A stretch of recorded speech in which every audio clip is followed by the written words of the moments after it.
Dottor Gottardo, lei le è stato assegnato il premio categoria tecnico per il suo lavoro di intervento in Friuli Venezia Giulia. Cosa è successo esattamente? Cosa ha fatto esattamente?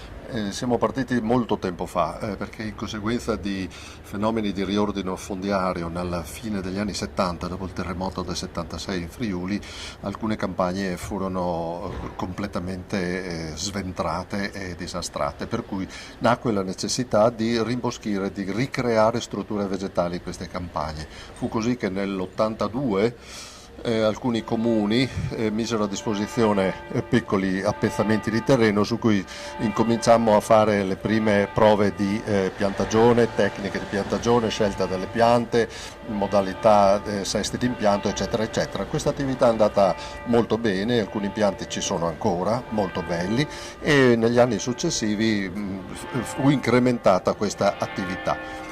Poi, per fortuna, soccorsero anche alcune normative europee che, in particolare il regolamento 2080, che diede la possibilità anche ai privati di ottenere contributi per rimboschire le campagne. E da lì siamo partiti, alcune migliaia di ettari sono stati realizzati e oggi sono un pregio della nostra pianura friulana. Categoria volontario, Mario Baggetto. Voi avete costituito un bosco di campagna a Rosà in provincia di Vicenza. Ci spiega quindi anche poi le motivazioni per cui vi è stato assegnato questo premio? È stata un'azione un po' pionieristica tutto sommato, perché la nostra prima azione risale al 91, quindi il nostro piccolo bosco ha 30 anni e noi sostanzialmente abbiamo chiesto come associazione all'amministrazione comunale che possiede questo piccolo appezzamento di terreno di fare un piccolo esperimento ecologico di ripristino di un bosco planiziale. Naturalmente ci siamo preoccupati di far progettare da un tutore forestale l'appezzamento e poi è stato fatto tutto il lavoro con il volontariato, sostanzialmente con un piccolo contributo annuo dell'amministrazione che sopperiva ai piccoli bisogni, e questa azione continua ancora perché noi siamo ancora i manutentori sostanzialmente di questa piccola area che è diventata significativa per il paese e per il circondario, non tanto per la sua piccola ampiezza quanto per la funzione che ha assunto di luogo di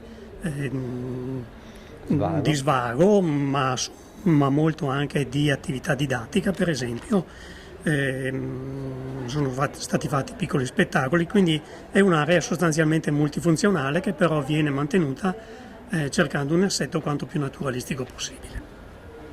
Per la categoria agricoltore il premio Jean Genot 2021 è andato a Francesco Mattioli, agricoltore, imprenditore agricolo. Per quale motivo la giuria ha ritenuto di assegnarle questo premio? Ho riconvertito la mia azienda negli ultimi 30 anni da normali coltivazioni agrarie a arboricoltura con piantagioni miste, dette policiclici, e sto continuando a fare questa attività adesso fuori dall'azienda come libero professionista. Ma quanti ettari poi sono interessati a questa iniziativa? Allora, a Mantova circa 500-600 e abbiamo soci però perché abbiamo formato un consorzio che sono anche delle regioni vicine, siamo attorno al migliaio di ettari. Al sindaco del comune di Carceri, Tiberio Businaro, è stato assegnato il premio esequo, devo dire, per la categoria amministratore locale. Quindi voi siete stati tra i promotori anche dell'iniziativa Ridiamo il sorriso alla pianura padana. Sì, abbiamo inventato, se così si può dire, il nome e anche il format di questo importante progetto che è diventato progetto regionale e coinvolge praticamente tutti i comuni della pianura padana in Veneto. Spero anche che abbia la possibilità di crescere e poi coinvolgere anche le altre regioni. Adesso ci occuperemo proprio di cercare di far vivere e divulgare questa importante iniziativa. Nello specifico, come pensate anche poi di utilizzare le piantine che avete ricevuto da Veneto Agricoltura come premio? Allora io ho pensato di distribuirle alle scuole, ai bambini, in modo che possano e poi successivamente nelle prossime settimane piantarle negli spazi comunali, negli spazi verdi comunali, ma che così imparino che poi le piante piccole che si mettono a dimora nel tempo cresceranno e diventeranno degli importanti alberi, dei grandi alberi che aiuteranno poi all'ambiente anche in questa lotta contro il CO2.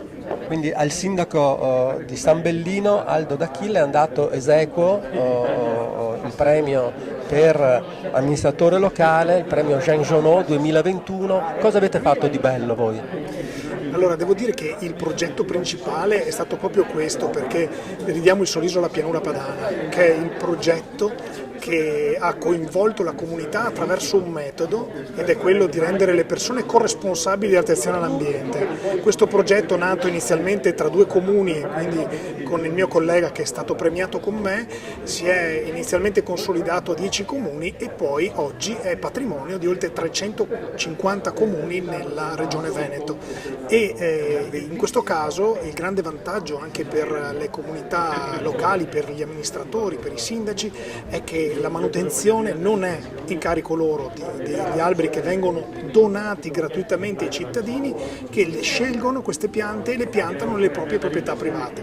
L'area non si ferma ai confini dei comuni e di conseguenza questo è un grande vantaggio per tutti, e credo che questo progetto debba continuare ad aumentare, ad ampliarsi, perché ha un senso forte sia per quanto riguarda l'attenzione culturale all'ambiente da parte dei cittadini, ma anche per il grande valore che può avere per l'azione concreta sull'ambiente.